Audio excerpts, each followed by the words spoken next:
বক্তার সাথে মুসাফা করতে না পারলে অন্তত পিছন দিয়ে বক্তার শরীরটা আটাই যাও। ভাই আমি তো খুব বেশি পড়াশোনা করা মানুষ না, আমার উস্তাদ স্টেজে আসেন। আমি কোরআন হাদিসে সালামের ফজিলতের কথা শুনছি, জানছি, দেখছি, পাইছি, মুসাফার ফজিলত পাইছি, মুআনাকার ফজিলত পাইছি, আতানোর ফজিলত তো পাইছি।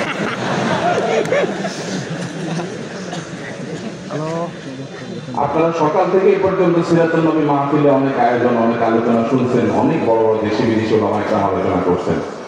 আলেমদের শরীরে আটাই দিলে কোনো ফজিলত আছে নাকি? তবে আটানোর কারণটা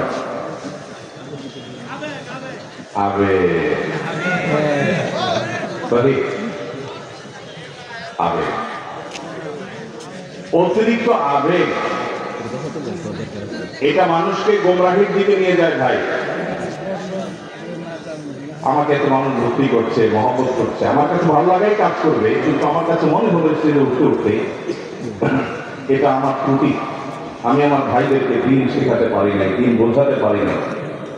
সবচেয়ে আফসোস থাকে যখন দেখি মাদ্রাসার তালেবের নাও এই কাতারে সামিল, মুসাফা করতে পারে নাই, হুজুর পার হয়ে গেছে, অন্তত জামা টান দিয়ে ধরে।